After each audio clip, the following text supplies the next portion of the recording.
Itu makanya kita belajar dari itu proses penciptaan. Tapi penciptaan yang sifatnya kita generasi loh. Nah, itu proses penciptaan untuk menuju ke tubuh fisik. Nah, tubuh fisik ini kita mempunyai sifat 4 unsur alam, air, tanah, api, angin, kita tahu dong, Mas. Nah, itu menciptakan nyawa. Nyawa itu bisa merangsang yang terbentuknya roh atau ion. Ion ini tidak akan masuk ke dalam tubuh kalau tidak ada nyawanya. Beda ya, antara roh sama nyawa itu beda. Beda, Mas. Sukma, nyawa, roh itu beda. Beda. Roh itu ya sukma yang turun ngejauhin lantah ini. Oh, tadi Mas Kinus kan menyebut bahwa manusia itu diri kita kan dari 4 anasir kan. Mungkin dalam istilah Jawa seperempat. Betul. Perwakilan dari 4 anasir ini sing diarani roh. Mas. Nah, perwakilan dari Bopo Angkoso yang satu itu adalah sukma. Gitu. Akhirnya ketemu. Gitu. Melalui Sukma Langgeng, Sukma Jati, Sukma Purba, Sukma Wasiso. Ya, itu jalan untuk menuju Sukma itu ketemu karo yang namanya 4 unsur alam itu terbentuknya roh gitu.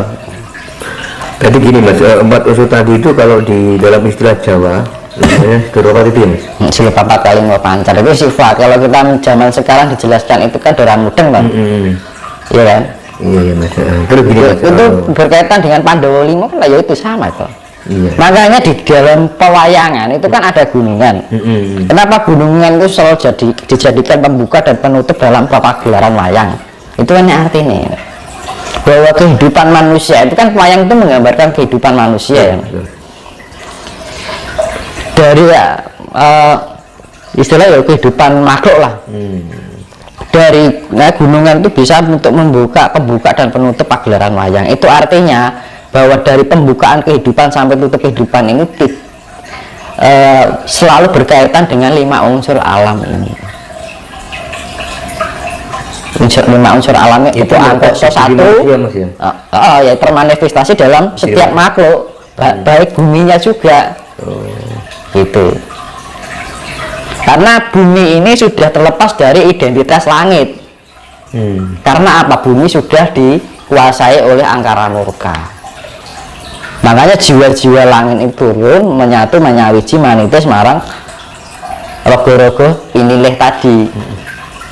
Nah, akhirnya untuk apa? Untuk mengembalikan kemurnian dari alam itu. Kalau Bopo Angkoso itu sudah nyawiji, terciptalah kedamaian. Gemaripah lojina makanya di dalam pembukaan wayang dan penutupan pagelaran wayang itu selalu di pembukaan itu gunungan, ditutup mesti karena gunungan loh.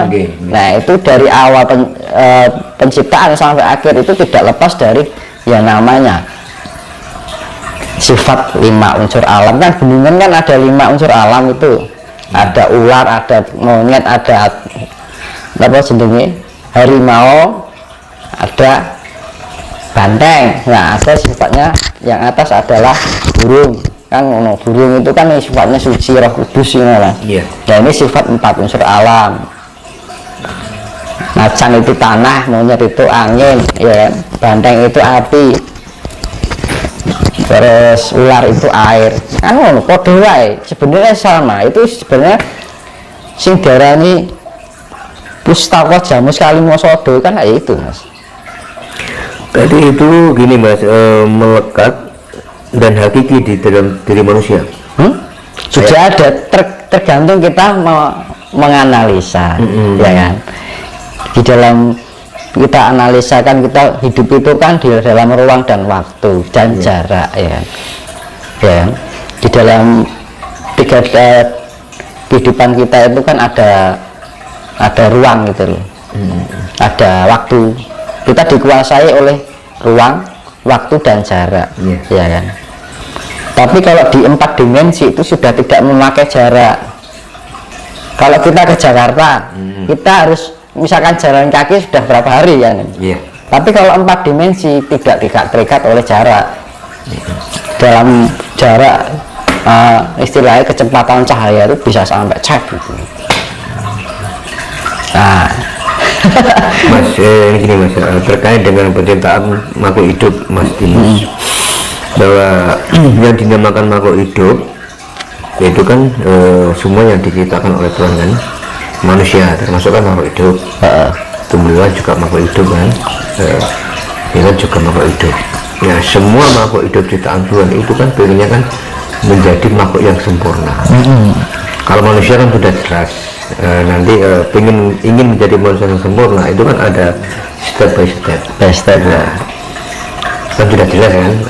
Kalau yang tumbuhan sama hewan itu bagaimana Mas prosesnya agar bisa menjadi makhluk hidup yang sempurna? Itu kan bagian dari kita juga sebenarnya. Jadi ketika jenengan misalnya kita jadi manusia, ya betul. Di dalam kehidupan manusia ini kita perilakunya seperti hewan, ya. Nanti setelah nggak ada cahaya dianya masuk ke sifat yang seperti hewan itu tadi. Makanya hewan-hewan sekarang itu kayak manusia perilakunya, nggak Mas? Ada? Iya. Ya tak Pak. Kayak dulu hewan-hewan sekarang itu perilakunya hampir kayak manusia. Itu karena apa? Itu dia pengejauhan dulu pernah jadi manusia. Jiwanya loh.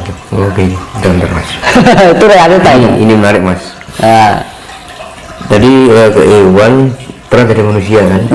Makanya hewan-hewan sekarang kan nalurinya kayak hampir kayak ada kayak sifat kemanusiaan gitu kan. Iya. Nah itu. Berarti seperti reinkarnasi Mas. Itu yang namanya hukum, ya diarani hukum alam. Berarti kan gini Mas, kan ada di proses reinkarnasi manusia yang sudah meninggal itu kan ada juga yang menjadi binatang juga kan. Yang meninggalkan rogone itu. Nah, ada yang menjadi tumbuhan juga kan. Berarti ini sebaliknya Mas. Tadi yang Mas katakan kan ada juga hewan yang juga manusia. Makanya kan makhluk yang pertama hidup kan pertama tumbuhan sih, lagi kewan, lagi manusia. Atau kayak manusia perilakunya sangat buruk sekali, balik nih tumbuhan. Kan disesuaikan warna atau Mas, jiwa itu kan, jiwa kan cahaya atau warna. Nah warna itu kandungan warnanya nih dia memiliki sifat apa? Sifat manusia atau sifat hewan? Gitu. Nah kalau dia jiwa selama kehidupannya di dalam kehidupannya sehari-hari itu perilakunya kayak hewan, otomatis jiwa yang dikeluarkan kan sifatnya sifat hewan gitu. Nah nanti ketika diturunkan ini melekat ke sebuah raga itu ya disesuaikan dengan sifatnya gitu. Ya, karena apa? Karena ketika manusia kembali pada bayi itu kan sifatnya sudah murni lagi, polosan, sifatnya suci ya masihnya. Iya. Nah ya itu, makanya kita kan lebih sempurna lah. Manusia juga lebih, kalau kita melakukan perilaku yang baik itu ya kita, jiwa kita nanti ya jatuh pada raga yang lebih levelnya tinggi dari sebelumnya. Kan sing mati lah rogone itu Mas. Nah cahayanya atau jiwanya kan cik melaku terus, cik goleki warna terus. Jadi kan dari ikatan warna itu saling tarik menarik. Jadi kehidupan ini bisa dikatakan langgeng Mas ya, kekal Mas ya. Kekal. Kekal itu ya sing sifatnya materi. Itu jalan. Itu terus apa ya namanya, rantai kehidupan yang terus. sifatnya materi bagaimana Mas? Seperti apa? Ya dagingnya dia kan materi. Oh gitu, jasadnya lah. Ini kan elemen materi sifatnya. Kalau bumi, bulan itu kan materi kan. Makanya matahari itu kan materinya. Lah dia juga punya jiwa, diarani Bathara Surya lah ya kuwi. Air itu materinya. Air ini juga punya jiwa yang namanya disebut nih Bathara Indra atau Dewa Indra, kan ngono Mas. Nah, listrik ya kayak petir kan listrik ya Mas. Ya dewanya lah dewa wungkuam kan ngono. Dewa bongkokan kan misalnya. Nah kita juga punya listrik. Nah, cuman bumi ini skalanya gede kan ngono. Yo kayak adewe kan kandungan airnya juga sedikit nih manusia. Kalau bumi kan ya samudra atau sungai gitu kan. Iya. Skalanya besar. Bahkan listrik yo kayak petir itu ya wis nyawone bumi ini. Ya kita juga punya petir. Ini sing jerone awak nih.